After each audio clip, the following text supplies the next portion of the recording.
আসসালামু আলাইকুম, স্বাগত জানাচ্ছি আরটিভির রাতের সংবাদে। আপনাদের সঙ্গে আছি আমি ফারজানা তানি। শুরুতেই জানিয়ে দিচ্ছি মার্কেন্টাইল ব্যাংক সংবাদ শিরোনাম।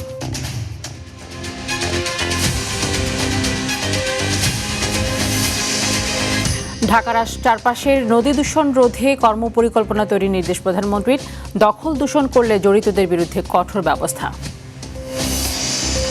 রাষ্ট্রপতি নির্বাচনের তফসিল ঘোষণা, ভোট গ্রহণ 20 আগস্ট। একক প্রার্থীর মনোনয়ন বৈধ হলে বিনা প্রতিদ্বন্দ্বিতায় বিজয়ী। শেখ হাসিনার বক্তব্য, দেশের স্বাধীনতা সার্বভৌমত্বে হস্তক্ষেপ দাবি রিজভীর। দ্বিপাক্ষিক সম্পর্ক কোন দিকে যাবে সিদ্ধান্ত ভারতের, মন্তব্য পররাষ্ট্র প্রতিমন্ত্রীর। এবং ভাসমান এলএনজি টার্মিনালের ত্রুটি মেরামত, গ্যাস সরবরাহ শুরু। 2 থেকে 3 দিনের মধ্যে কেটে যাবে গ্যাস সংকট, জানালেন মন্ত্রী।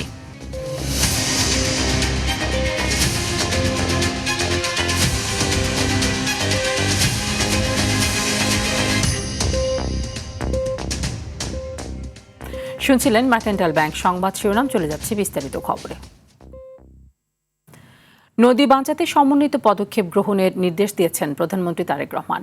সকালে সচিবালয়ে প্রধানমন্ত্রীর সঙ্গে বুড়িগঙ্গা নদীর পানি ও পরিবেশ উন্নয়ন সংক্রান্ত সভা শেষে একথা জানান ঢাকা দক্ষিণ সিটি প্রশাসক। নদী না বাঁচলে মানুষ ও পরিবেশ ক্ষতির মুখে পড়বে উল্লেখ করে প্রশাসক জানিয়েছেন, নৌপথ মন্ত্রণালয় সহ নদী সংশ্লিষ্ট বিভিন্ন দপ্তরকে সমন্বিত প্রকল্পের আওতায় নদীর দূষণ ও দখল রোধে কাজ করবে সরকার। যেসব কারখানার মালিক নদীর দূষণের সঙ্গে জড়িত তাদের বিরুদ্ধে ব্যবস্থা নেওয়া হবে বলেও জানান আব্দুস সালাম। বুড়িগঙ্গার পাশাপাশি অন্যান্য যে ঢাকার নদীগুলো আছে, এই নদীগুলো যে আজকে দূষণ এমন পর্যায়ে গেছে যেটা মানে কল্পনাই করা যায় না। তাই মাননীয় প্রধানমন্ত্রী এই ব্যাপারে আগেও বলেছেন আমাদেরকে, এবং আজকে একটা কর্ম পরিকল্পনা তৈরি করার জন্য তিনি নির্দেশ দিয়েছেন। ফ্যামিলি কার্ডের আনুষ্ঠানিক যাত্রা শুরু হবে 16 আগস্ট। কিশোরগঞ্জ সদরে এর উদ্বোধন করবেন প্রধানমন্ত্রী তারেক রহমান। এমনটি জানিয়েছেন সমাজ কল্যাণ মন্ত্রী AZM ডাক্তার জাহিদ হোসেন। বলেন, এতদিন ফ্যামিলি কার্ডের কার্যক্রম ছিল পাইলট প্রকল্প। সচিবালয় ফ্যামিলি কার্ড সংক্রান্ত মন্ত্রিসভা কমিটির 5ম সভার শেষে এসব কথা বলেন তিনি। মন্ত্রী আরও বলেন, 2027 সালে 30 জুনের মধ্যে সারা দেশে 40,20,000 ফ্যামিলি কার্ড দেয়া হবে। পর্যায়ক্রমে 4 বছরে অন্তত 1,60 থেকে 70 লাখ পরিবার ফ্যামিলি কার্ড পাবে।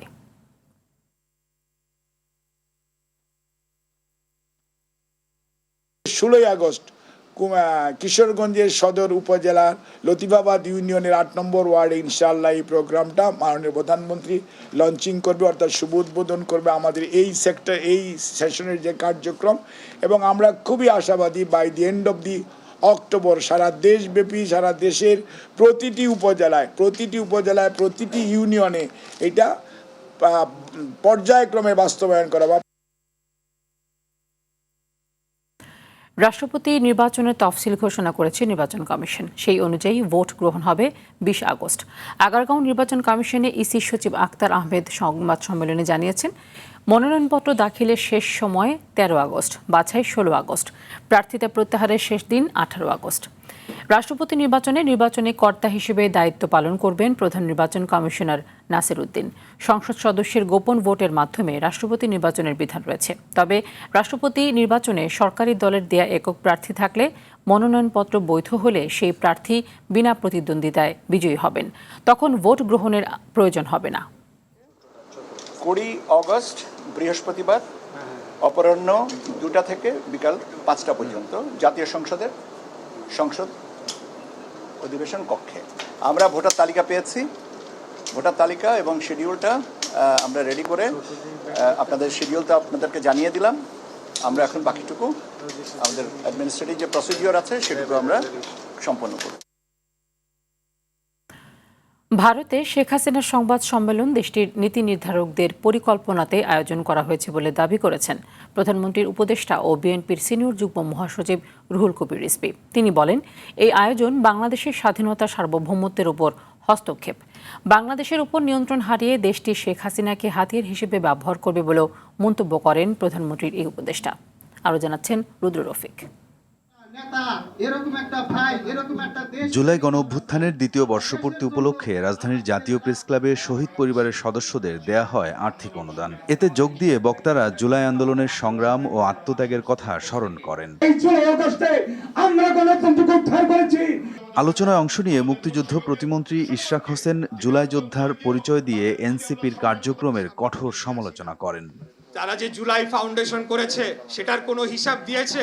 বিগত অন্তর্বর্তীকালীন সরকারের সময় অর্থ বরাদ্দ করা হয়েছিল প্রত্যেকটি কবরের জন্য 2 লক্ষ টাকা করে। তারা যা কবরের টাকা মেরে খেয়েছে সেই কথা যদি আমরা জনগণের কাছে বলি তাহলে কি তাদের রাজনীতি থাকবে? প্রধান অতিথির বক্তব্যে প্রধানমন্ত্রীর রাজনৈতিক উপদেষ্টা এবং বিএনপির সিনিয়র যুগ্ম মহাসচিব রুহুল কবির রিজভী বলেন, নয়াদিল্লিতে শেখ হাসিনাকে বক্তব্য রাখার যে সুযোগ দেওয়া হয়েছে তা ভারতের গভীর ষড়যন্ত্রের অংশ। আমাদের সার্বভৌমত্ব সম্মান করবেন না, আমাদের স্বাধীনতাকে সম্মান করবেন না। আপনারা ইচ্ছা মতো মানে শেখ হাসিনাকে দিয়ে ইচ্ছা মতো তারা দেশ তাদের মতো নিয়ন্ত্রণে রাখতে পেরেছিল, এখন তো নিয়ন্ত্রণে রাখতে পারবে না। এই কারণে তারা খুবই অসন্তুষ্ট। এই কারণে আবার হাসিনাকে টুলস হিসাবে, একটা যন্ত্র হিসাবে ব্যবহার করার চেষ্টা করছে বাংলাদেশে। এর আগে ড্যাবের 31তম প্রতিষ্ঠাবার্ষিকী উপলক্ষে শহীদ প্রেসিডেন্ট জিয়াউর রহমান ও বেগম খালেদা জিয়ার সমাধিতে শ্রদ্ধা নিবেদন শেষে রিজভী বলেন, জুলাই শহীদদের রক্তকে অপমান করতে ভারত এ আয়োজন করেছে। যে রক্ত ঝরিয়েছে শেখ হাসিনা, তার প্রতি অপমান করার জন্যই এই সুযোগটা করে দেওয়া হয়েছে শেখ হাসিনাকে কথা বলা। এইটি ভারতের নীতি নির্ধারকদের অ্যারেঞ্জমেন্টেই এই কাজটা করা হয়েছে। দেশের বিরুদ্ধে নানা আন্তর্জাতিক ষড়যন্ত্র চলছে দাবি করে রিজভী ষড়যন্ত্র মোকাবেলায় সবাইকে প্রস্তুত থাকার আহ্বান জানান। আমার বিশ্বাস এদেশের ছাত্র জনতা প্রত্যেকেই এই চক্রান্ত উপলব্ধি করবে। রুদ্র রফিক, RTV, ঢাকা। জঙ্গিবাদের তত্ত্ব আওয়ামী লীগের পুরনো নোংরা পলিটিক্স বলে মন্তব্য করেছেন পররাষ্ট্র প্রতিমন্ত্রী শামা ওবায়েদ। বলেন, ভারতের মাটিতে বসে স্বৈরাচারী পলাতকদের বক্তব্য প্রচারে অনুমতির বিষয়টি ভারতের সিদ্ধান্ত। সন্ধ্যায় মন্ত্রণালয়ে এক ব্রিফিংয়ে এসব কথা বলেন প্রতিমন্ত্রী। পলাতক দণ্ডপ্রাপ্ত শেখ হাসিনাকে সংবাদ সম্মেলনের অনুমতি দেয় বাংলাদেশের বিবৃতিতে কূটনৈতিক বার্তায় যতটা বলা যায় ততটাই বলা হয়েছে বলে জানান শামা ওবায়েদ। তিনি আরও বলেন, বাংলাদেশ চায় ভারতের সাথে সম্পর্কের উন্নয়ন হোক এবং বাংলাদেশ সম্পর্কে ভারতের পররাষ্ট্রনীতি কেমন হবে সেটা ভারতকেই সিদ্ধান্ত নিতে হবে।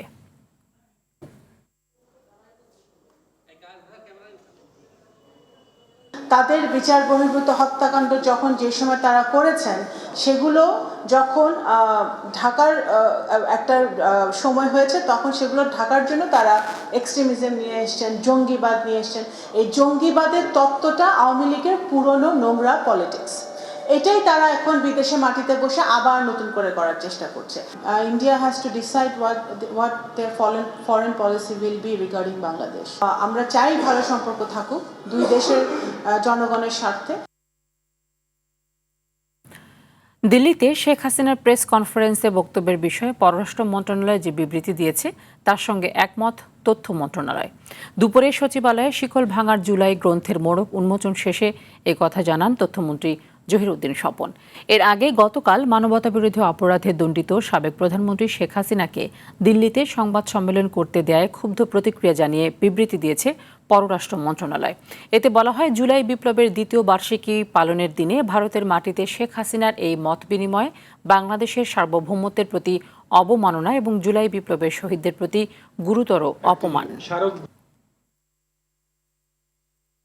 আমাদেরকে শুধু নতুন করে জাগ্রত হলেই চলবে না, আর যেন কখনোই শিকল পরাতে কেউ না পারে সেরকম একটি প্রাতিষ্ঠানিক কাঠামোকে আমরা তৈরি করতে চাই। দেশের রাজনৈতিক আন্দোলনের এই লক্ষ্যহীন তৎপরতার বিপরীতে এবারের যে শিকল ভাঙার আন্দোলন, সেই আন্দোলনের সবচেয়ে বড় বৈশিষ্ট্য হচ্ছে যে শিকল ভাঙার পরে আমরা কি করব তা আমাদের নেতা তারেক রহমান 31 দফার মাধ্যমে আগেই বলেছেন এবং আমরা সেই লক্ষ্যেই আমরা এগিয়ে চলছি।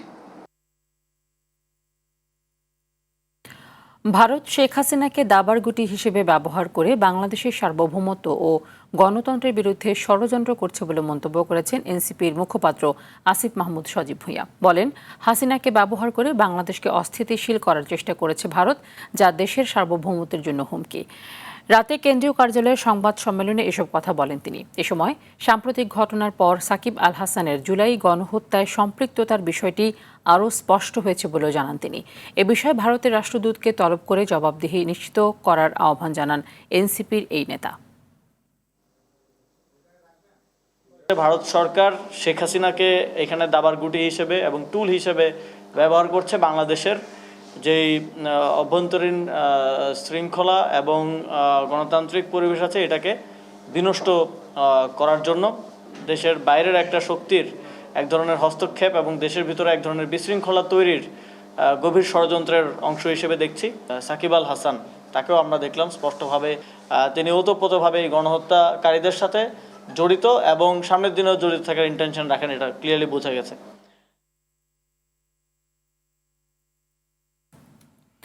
গণভোটের রায় বাস্তবায়নের দাবিতে ঢাকায় মহাসমাবেশ সহ 4 বিভাগের লং মার্চ কর্মসূচি ঘোষণা করেছে 11 দলীয় ঐক্য। রাজধানীর পল্টন ও মুক্তাঙ্গনে অবস্থান কর্মসূচি থেকে এই কর্মসূচি ঘোষণা করেন বিরোধী দলীয় নেতা ও জামায়াতের আমির ডক্টর শফিকুর রহমান। এরপর জ্বালানি তেল ও গ্যাস সংকট, বিদ্যুতের ভুতুড়ে বিল সহ নিত্যপণ্যের মূল্য বৃদ্ধির প্রতিবাদে সচিবালয় ঘেরাও করতে গিয়ে পুলিশের বাধার মুখে পড়েছে 11 দলের নেতাকর্মীরা। বিস্তারিত জানাচ্ছেন অঙ্কন চৌধুরী। জ্বালানি তেল ও গ্যাসের তীব্র সংকট, বিদ্যুতের আকাশ ছোঁয়া বিল এবং নিত্যপণ্যের অনিয়ন্ত্রিত মূল্যবৃদ্ধিতে দিশেহারা সাধারণ মানুষ।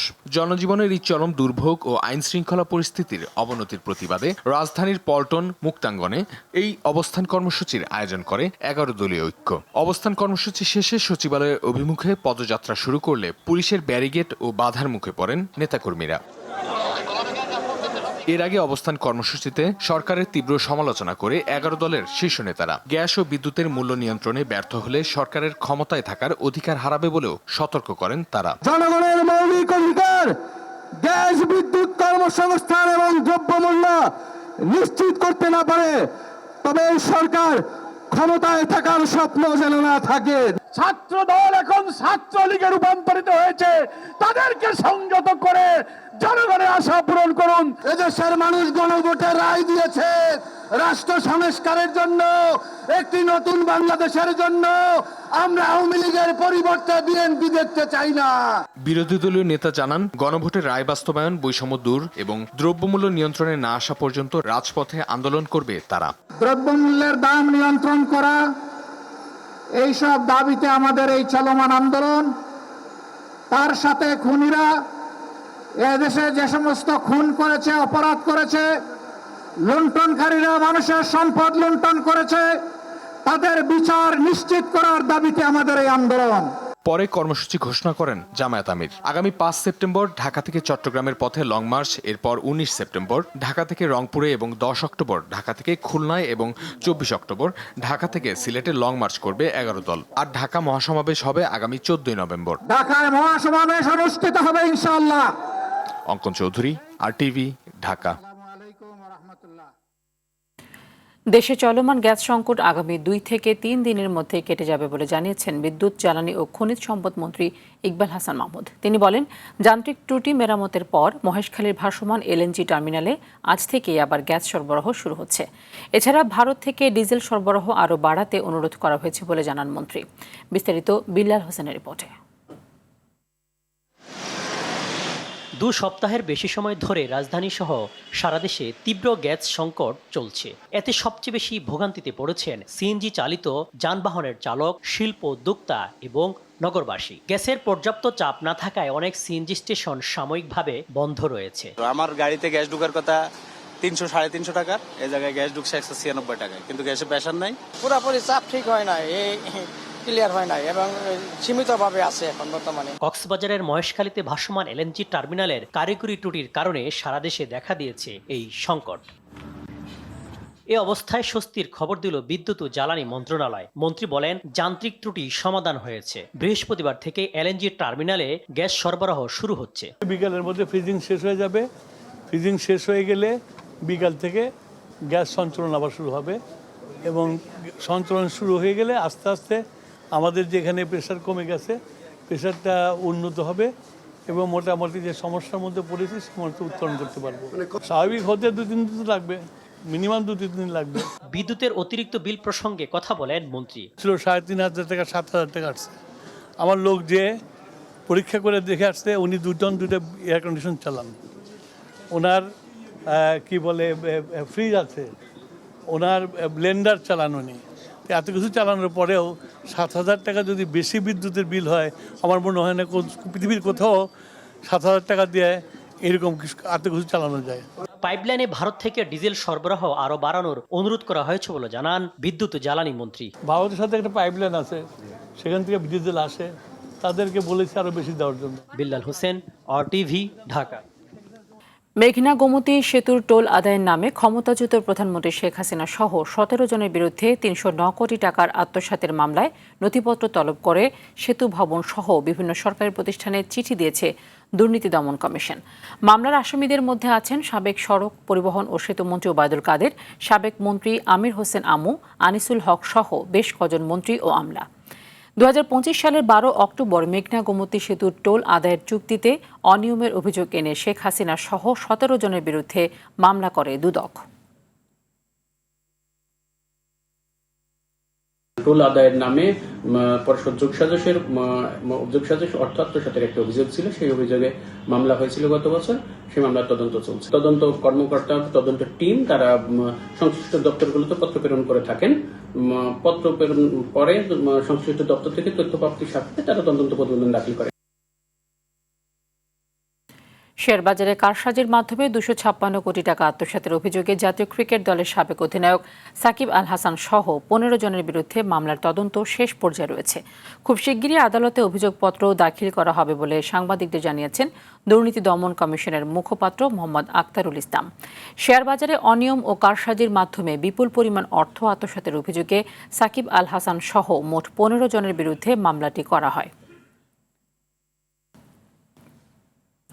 জুলাই আন্দোলনকারীদের পেটাতে ছাত্রলীগকে সরাসরি নির্দেশ দেন কার্যক্রম নিষিদ্ধ আওয়ামী লীগের সাধারণ সম্পাদক ওবায়দুল কাদের। বলেন, আর বাড়তে না দিতে ছাত্রলীগ নেতা সাদ্দামকে ফোনে নির্দেশনা দেওয়ার এমন একটি কল রেকর্ড হাতে পেয়েছে তদন্ত সংস্থা, যে অডিও ট্রাইব্যুনালে উপস্থাপন করেছে প্রসিকিউশন। GM মাহমুদের রিপোর্টে বিস্তারিত। পরবর্তী কর্মসূচি ঘোষণা করবে। 24-এর 11 জুলাই আন্দোলনকারী শিক্ষার্থীদের উপর হামলা করতে এভাবেই ছাত্রলীগ সভাপতি সাদ্দাম হোসেনকে নির্দেশ দেন কার্যক্রম নিষিদ্ধ আওয়ামী লীগ সাধারণ সম্পাদক ওবায়দুল কাদের। বলেন, পিটিয়ে আন্দোলন দমন করতে। এটা কিছু করার নাই, মানে আমরা যদি রাজনৈতিকভাবে মোকাবেলা করতে হয় তাহলে আমরা সেটা করতে পারবো। এই অডিওটি সকালে আন্তর্জাতিক অপরাধ ট্রাইব্যুনাল 2-এ জুলাইয়ের মানবতা বিরোধী অপরাধ মামলায় ওবায়দুল কাদের, সাদ্দাম সহ 7 আসামির বিরুদ্ধে যুক্তিতর্কের দ্বিতীয় দিনে উপস্থাপন করে prosecution. Being a secretary of the political party, তারই সাবঅর্ডিনেট একজন ছাত্রলীগের সভাপতিকে উনি নির্দেশ দিচ্ছেন যে পিটাও না কেন, ওদের মারো না কেন, বাড়তে দাও কেন। এই 3টি শব্দের মাধ্যমে এইটি আন্তর্জাতিক অপরাধ ট্রাইব্যুনাল আইনের সেকশন 3 সাবসেকশন 2 এর অধীনের একটি অপরাধ, যেটাকে আমরা বলি ইনসাইটমেন্ট। প্রসিকিউটর আরও জানান, তার এ ধরনের উস্কানিমূলক বক্তব্যে উৎসাহিত হয়ে পরবর্তীতেও সশস্ত্র হামলা চালায় ছাত্রলীগ সহ দলীয় নেতাকর্মীরা। ওয়ার্ডে এই আন্দোলনকারীদের বিরুদ্ধে প্রতিরোধ গড়ে তুলতে হবে, এটি উনি ওনার নেতাকর্মীদেরকে নির্দেশ দিচ্ছেন। এতে করে প্রমাণিত হয় যে জুলাই গণঅভ্যুত্থানে Awami League as political organization সাংগঠনিক সিদ্ধান্ত নিয়ে ছাত্র জনতার উপরে হামলা করেছিল, তাদেরকে আহত করেছে এবং হত্যা করেছে। এছাড়াও এদিন ট্রাইব্যুনাল 1-এ মোহাম্মদপুরের 9 জনকে হত্যা মামলায় আওয়ামী লীগ নেতা জাহাঙ্গীর কবির নানক, শেখ ফজলে নূর তাপস সহ 28 আসামির বিরুদ্ধে সাক্ষ্য গ্রহণ হয়। GM Mahmud, RTV, Dhaka. খালেদা জিয়ার গুলশানের বাসার সামনে বালু ভর্তি ট্রাক রেখে প্রতিবন্ধকতা সৃষ্টি সহ হত্যা চেষ্টার অভিযোগে করা মামলায় সাবেক যুগ্ম সচিব সৈয়দ জগলুল পাশাকে 7 দিনের রিমান্ড দিয়েছেন আদালত। বৃহস্পতিবার ঢাকার মেট্রোপলিটন ম্যাজিস্ট্রেট দিদারুল আলমের আদালত শুনানি শেষে এ আদেশ দেন। এর আগে গত 4 আগস্ট রাতে বসুন্ধরার একটি বাসা থেকে জগলুল পাশাকে গ্রেফতার করে ঢাকা মহানগর গোয়েন্দা পুলিশ। পরদিন তাকে আদালতে হাজির করে 10 দিনের রিমান্ড আবেদন করেন তদন্ত কর্মকর্তা। শুনানি শেষে আদালত 7 দিনের রিমান্ড মঞ্জুর করেন। 2013 সালের ওই ঘটনায় গত বছরের অক্টোবরে গুলশান থানায় মামলাটি দায়ের করা হয়।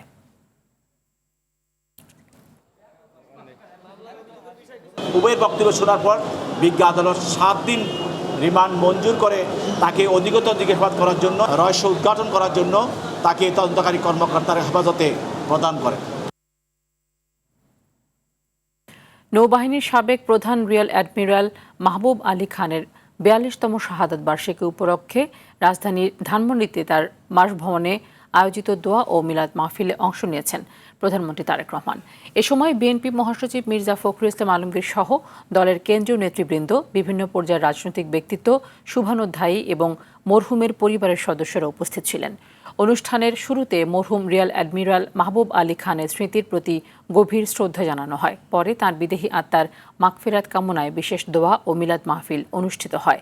মোনাজাতে তাঁর রুহের শান্তি কামনার পাশাপাশি দেশের শান্তি, সমৃদ্ধি ও জনগণের কল্যাণ কামনা করা হয়।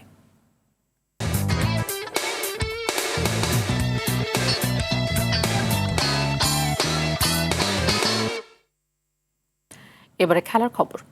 অস্ট্রেলিয়ার বিপক্ষে টেস্ট সিরিজের প্রস্তুতি ম্যাচের প্রথম দিন শেষে বাংলাদেশের সংগ্রহ 263 রান। ডারউইনের টস জিতে ব্যাট করতে নেমে ব্যাটিং বিপর্যয়ে পড়েন নাজমুল হোসেন শান্তর দল। তানজিদ হাসান ফেরেন 0 রানে দলের হাল ধরার চেষ্টা করেন সাদমান, মুমিনুলরা। তবে কোরি রচিচিওলি স্পিন ঘূর্ণিতে মাত্র 61 রানেই 4 উইকেট হারিয়ে কোণঠাসা হয়ে পড়ে বাংলাদেশ। এরপর শান্ত ফেরেন 37 রানে। এক প্রান্ত আগলে রেখে প্রতিরোধ গড়ে তোলেন মেহেদী হাসান মিরাজ। তার 141 বলে অপরাজিত 109 রানের অনবদ্য ইনিংসে ভর করে শেষ পর্যন্ত 263 রানের লড়াকু পুঁজি পায় টাইগাররা। স্বাগতিকদের হয়ে 6 উইকেট শিকার করেন স্পিনার কোরি রচিচিওলি। জবাবে ব্যাট করতে নেমে দিন শেষ হওয়ার আগে 2 উইকেট হারিয়ে 51 রান তোলেন অস্ট্রেলিয়া একাদশ। এশিয়া কাপ স্কেট ট্র্যাক সিরিজ ক্লাব চ্যাম্পিয়নশিপে পদক জয়ের প্রত্যাশা নিয়ে কাল চীনের উদ্দেশ্যে রওনা দিচ্ছে বাংলাদেশ স্কেটিং দল। চীনের লিউশিয়ে শহরে 10 থেকে 12 আগস্ট অনুষ্ঠিতব্য এই আন্তর্জাতিক প্রতিযোগিতায় অংশ নেবে 22 জন স্কেটার। এবারের আসরে বাংলাদেশের প্রতিদ্বন্দ্বী হিসেবে আছে স্বাগতিক চীন, দক্ষিণ কোরিয়া, ইরান, রাশিয়া ও তাইওয়ানের মতো শক্তিশালী দেশ। কঠিন প্রতিযোগিতা অপেক্ষা করলেও গত আসরের সাফল্য নতুন করে আত্মবিশ্বাস যোগাচ্ছে লাল সবুজের প্রতিনিধিদের। চীনে রওনা হওয়ার আগে রাজধানীর রোলার স্কেটিং কমপ্লেক্সে দলের সদস্যদের ফুল দিয়ে শুভেচ্ছা জানান জাতীয় ক্রীড়া পরিষদের পরিচালক জাহেদ পারভেজ চৌধুরী। রাজধানীর গুলিস্তানের স্টেডিয়াম এলাকার অনিয়ম, অবৈধ দখল, মাদক ও ছিনতাই রোধে শুক্রবার থেকে মাঠে নামছে মোবাইল কোর্ট। ঢাকা জাতীয় স্টেডিয়াম কমপ্লেক্সের বর্তমান জরাজীর্ণ ও নিরাপত্তাহীন পরিবেশ দেখে চরম হতাশা প্রকাশ করে এই অভিযানের ঘোষণা দিয়েছেন যুব ও ক্রীড়া প্রতিমন্ত্রী মোহাম্মদ আমিনুল হক। প্রধানমন্ত্রীর নির্দেশনায় পুরো স্টেডিয়াম পাড়াকে একটি আধুনিক, নিরাপদ ও ক্রীড়াবান্ধব স্পোর্টস হাব হিসেবে গড়ে তুলতে এই পদক্ষেপ নেওয়া হচ্ছে। বৃহস্পতিবার বিকেল 4টায় ঢাকা জাতীয় স্টেডিয়াম কমপ্লেক্স পরিদর্শনে যান প্রতিমন্ত্রী। এছাড়াও স্টেডিয়ামের বিভিন্ন গেটে পুলিশ বক্স স্থাপন সহ নিয়মিত পুলিশি টহলের ব্যবস্থা করা হবে। একই সঙ্গে স্টেডিয়ামের দোকানগুলোর লিজ, ভাড়া ও চুক্তিপত্র মূল্যায়নের কঠোর নির্দেশ দেওয়া হয়েছে। বিভিন্ন গেটে আমরা পুলিশ বক্স তৈরি করে যাতে মানুষের নিরাপত্তা, পাশাপাশি এখানে যাতে মাদক নিয়ে যাতে অবাধ চলাচল করতে না পারে সেই বিষয়গুলো আমরা ইনশাল্লাহ নিশ্চিত করব। এই স্টেডিয়াম পাড়ার একটি স্পোর্টস হাব তৈরির মাধ্যমে যাতে আমরা পরিবেশটি ফিরে আনতে পারি এই বিষয়ে আমরা সবাই যাতে একসাথে কাজ করি। এ ছিল রাতের সংবাদে। শেষ করার আগে মার্কেন্টাইল ব্যাংক সংবাদ শিরোনামগুলো জানিয়ে দিচ্ছি আরও একবার।